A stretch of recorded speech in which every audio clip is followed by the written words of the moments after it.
नमस्कार, मैं ध्रुव कुमार स्कॉटलैंड से। वेनेजुएला में जो अमेरिकी सैन्य कार्रवाई हुई है, जिसमें निकोलस मजुरो और उनकी वाइफ सिलिया फ्लोरेस को पकड़ कर ले जाया गया, वह सिर्फ आज एक लैटिन अमेरिकन कहानी नहीं है। लैटिन अमेरिका से निकलकर ग्रीना, क्यूबा, ईरान और ग्रीनलैंड तक यह पहुंची है। यह इस बात का जिंदा उदाहरण है कि डोनाल्ड ट्रंप के दौर में सैन्य ताकत, प्रतिबंध और तेल पर नियंत्रण, इन तीनों को मिलाकर एक बड़ा भू राजनीतिक हथियार बनाया जा रहा है और इसका सीधा असर भारत पर भी पड़ता है। 3 जनवरी 2026 को अमेरिकी फौजों ने वेनेजुएला पर बड़े पैमाने पर हमला किया।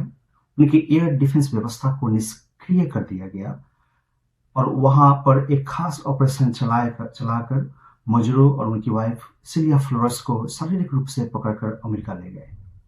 वहां पर उन पर नार्को टेरर और ड्रग ट्रैफिकिंग के गंभीर आरोपों में मुकदमा चल रहा है।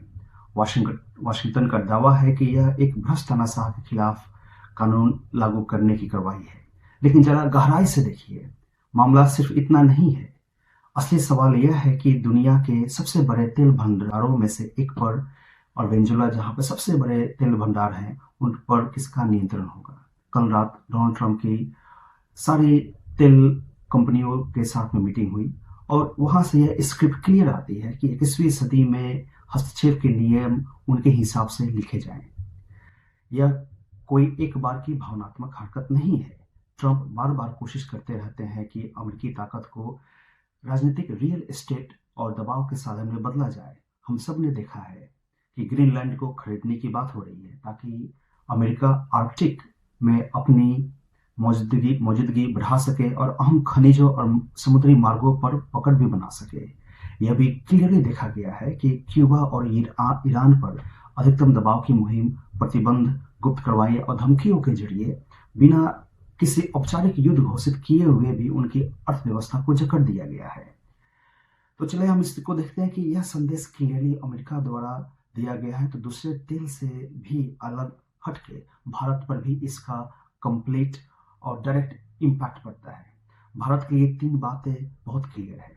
पहली, राजनीतिक स्वतंत्रता। आजादी के बाद भारत की मूल प्रवृत्ति बहुत ही सीधी रही है। भारत किसी का मोहरा नहीं बना। अपने किसी भी रेजिम चेंज और कस्टोडियल कंट्रोल के बाद भी भारत की अपनी राजनीतिक स्वतंत्रता और उनकी विदेश नीति हमेशा स्वतंत्र रही है। दूसरी, ऊर्जा सुरक्षा।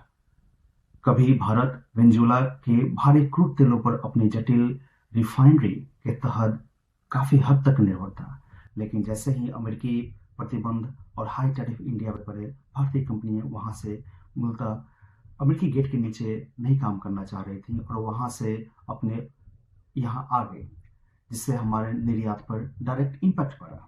तीसरी बात जो बहुत ही इंपॉर्टेंट है, वह है भू राजनीति, जहां अमेरिका चाहता है कि भारत का इस्तेमाल किया जाए चाइना के अगेंस्ट में।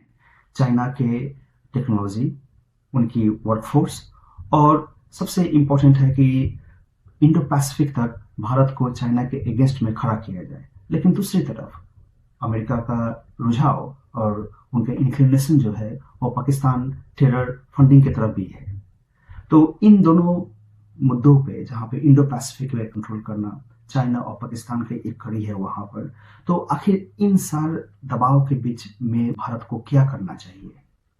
एक आत्मविश्वासी भारत जो आज विश्व में सबसे फास्टेस्ट ग्रोइंग इकोनॉमी है, वहां अमेरिका के साथ मिलकर काम करना बहुत जरूरी है। लेकिन वह काम करना बस इंडो पैसिफिक, उच्च तकनीक, काउंटर टेररिज्म, लेकिन अपनी विदेशी नीतियों को अपने साथ में रखकर और उनकी अंतर्राष्ट्रीय कानून और संप्रभुता की रक्षा करते हुए यह साफ कहना होगा, लोकतंत्र बंदूक गन पॉइंट पर नहीं चलती। कराकस से लेकर कीव तक और दक्षिण सागर से लेकर नई दिल्ली तक एक संदेश वो क्लियर होना चाहिए। वह यह है कि इस आर्म्ड सैंक्शंस और ऑयल पॉलिटिक्स की दुनिया में भारत अपने हितों के पक्ष में काम करेगा। उनकी राजनीतिक स्वतंत्रता और बिल्कुल पीस मेकिंग जो हमारी विदेश नीति रही है, वह दिल्ली में लिखी जाएगी, वाशिंगटन या किसी राजनीतिक दबाव में नहीं। जय हिंद।